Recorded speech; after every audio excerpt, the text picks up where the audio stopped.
Donc, bonjour mes frères et sœurs, et nous continuons notre chapitre 18. Et nous allons commencer par la prière. Notre bon Père du ciel, merci pour cette journée qui va servir à te glorifier, même si on ne s'en rend pas compte de tout ce qui se passe dans le monde. Ce monde est là pour toi. Tout a été créé pour toi. Tout a été créé pour ta propre gloire. Donc, je crois que ça le fait. Et les hommes, sans s'en rendre compte, te glorifient. Bien souvent, tu les utilises pour ta gloire. Donc, Seigneur, nous sommes conscients, nous, à cause de ta grâce, à cause de ton Esprit Saint, que tout concourt à ta gloire. Tout concourt à notre bien, mais aussi tout concourt à ta gloire. Puisses-tu, Seigneur, nous guider pendant les moments que nous allons méditer sur ta parole, qui est une lampe à nos pieds, afin qu'on puisse marcher sur le chemin qui mène à ta gloire. Au nom de Jésus. Amen.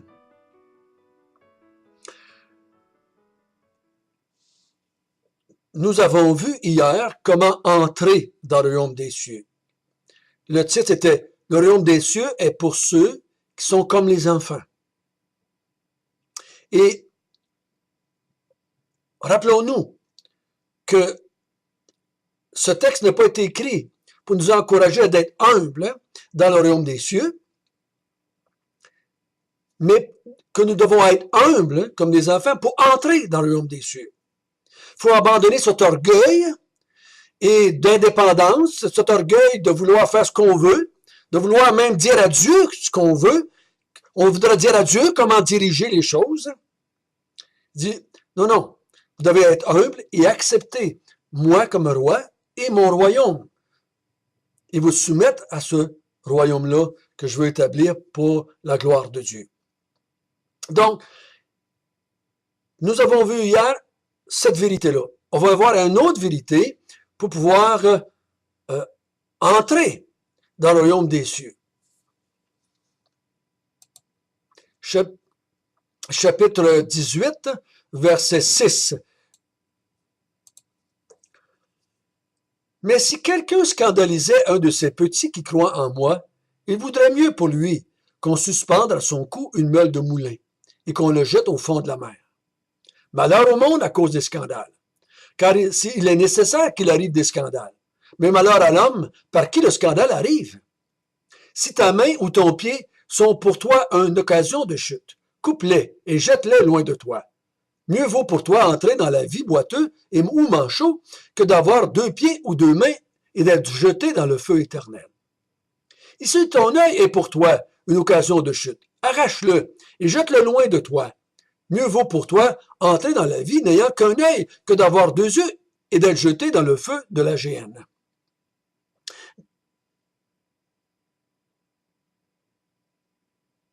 Donc, qu'est-ce qu'il veut dire le Seigneur Jésus ici? Si on part au verset 6, il dit « Quiconque scandalise un de ces petits qui croient en moi, il vaudrait mieux pour lui qu'on le suspende à son cou une meule de moulin et qu'on le jette à la mer. » Ça serait mieux pour lui. La conséquence va être moins forte pour lui d'être jeté dans le feu, dans la mer avec une meule, de mourir. C'est mieux mort que de scandaliser un de ces petits qui croient en moi. Wow. C'est très fort. C'est très fort. C'est mieux d'être mort que de faire ça. Parce que la conséquence de scandaliser un de ces petits qui croient en moi va être plus forte que la mort physique. Qu'est-ce qui pourrait être une conséquence plus forte que la mort physique? Ce serait mieux mourir physiquement que de scandaliser un de ces enfants qui croient en moi. Ce serait mieux. Oups. Donc, la seule chose qui serait pire que la mort physique, c'est la mort spirituelle. Ce serait mieux de mourir physiquement que de scandaliser un de mes enfants, parce que ça va être très fort comme conséquence si tu scandalises un de ceux qui croient en moi. Il dit, il faut qu'il arrive au verset 7. Malheur au monde à cause des scandales. Il y en a qui vont causer. Qu'est-ce qui cause les scandales? C'est le monde. Malheur au monde à cause des scandales. Car il est nécessaire qu'il y ait des scandales. Parce que le scandale va révéler le cœur du scandaleur, si je me permettais d'inventer ce mot-là, et du scandalisé. C'est pour ça qu'il est nécessaire. Il va révéler le cœur de celui qui scandalise et de celui qui se fait scandaliser. Malheur à l'homme qui cause le scandale. Puis il dit au verset 8 et 9, malheur à celui qui se laisse scandaliser. Il dit, toi, si ta main est pour toi une pierre d'achoppement, si ton pied est une pierre d'achoppement, au verset 9, si ton œil est une pierre d'achoppement, arrache-la, coupe-la, jette-la loin de toi, sinon, la conséquence est terrible, c'est le feu éternel et la géhenne. C'est le feu éternel et la géhenne. Donc, les conséquences sont énormes. Si je scandalise quelqu'un qui croit un petit enfant qui croit en moi, je mérite la mort spirituelle, une mort, c'est pire que la mort physique. Donc, qu'est-ce qui est pire que la mort physique? La seule compréhension que j'ai, c'est la mort spirituelle.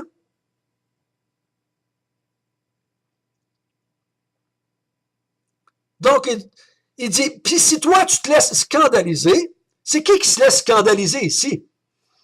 Ben, c'est le verset 6, j'ai pas le choix. C'est celui qui scandalise un de ces petits qui croient en moi. Donc, le texte semble nous dire, à ce que je comprends mal, mais je crois que non. Si je veux le garder dans son contexte, je voulais dire il y a des petits qui croient en moi, les petits qui croient en moi du verset 6 peuvent être scandalisés, ce sont ceux du verset 8 et 9, peuvent être scandalisés, et s'ils ne coupent pas leurs mains et leurs pieds et qui se laissent scandaliser, ils vont aller dans le feu de la géhenne et dans le feu éternel. Wow! Wow! Est-ce que je suis en train de dire maintenant que le salut se perd? Non, je ne crois pas à ça. Je ne crois pas à ça. Je sais que la majorité d'entre vous qui écoutez ne croyez pas en ça non plus. Donc, comment est-ce que je peux interpréter le texte sans vouloir trop changer des choses? Puis là, ben, ceux qui veulent le prendre comme... il y en a qui vont le prendre de cette façon-là. Donc, si je suis un de ceux qui scandalisent un croyant par ma vie de péché, mais il va m'arriver des malheurs. C'est malheur à moi.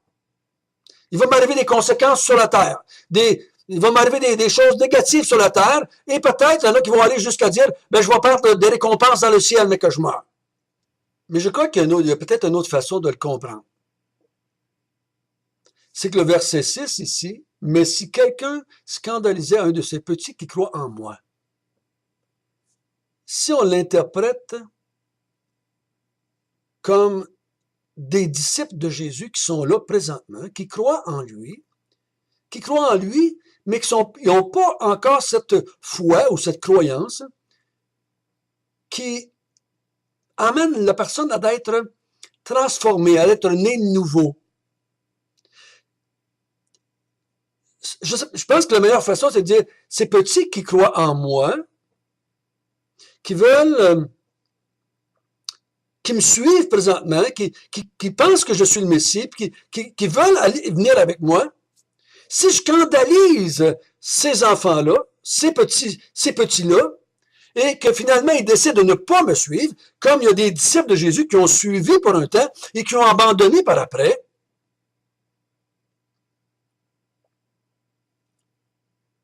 là, il me semble que le texte prend toute sa valeur, prend tout son sens, et j'ai pas besoin de trop tricoter. Donc, si je dis, mais si quelqu'un scandalise un de ses petits-enfants, qui, lui, me suit, qui, lui, veut venir après moi maintenant, pendant que je suis là sur la terre,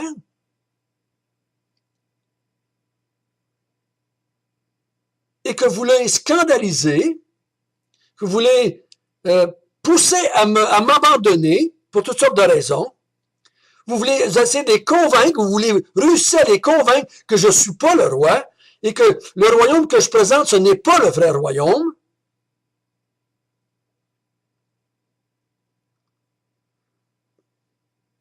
mais je suis destiné à la géhenne. Je suis un scandaleur. Je suis celui qui scandalise, celui qui fait tomber l'autre.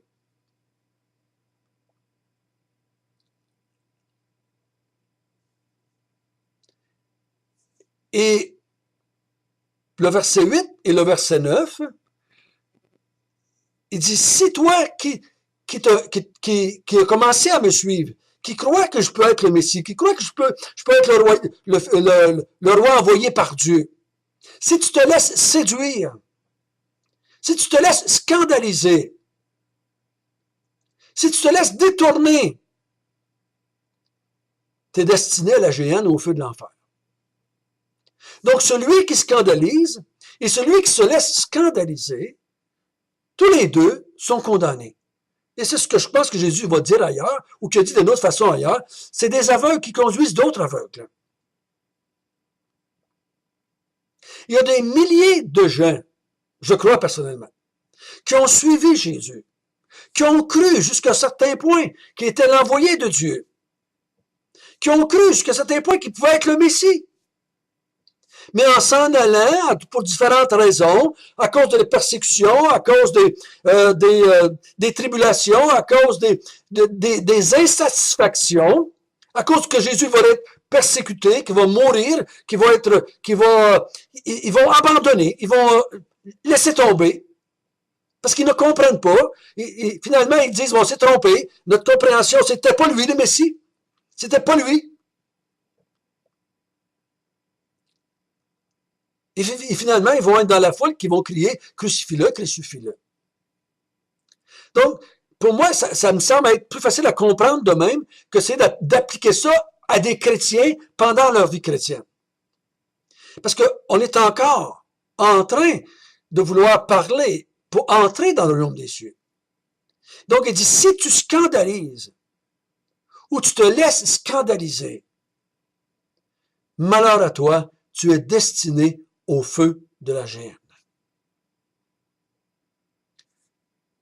Je ne crois pas que le texte s'applique aux croyants qui, par sa vie, qui n'est pas parfaite, scandalise son enfant ou sa femme ou ses frères.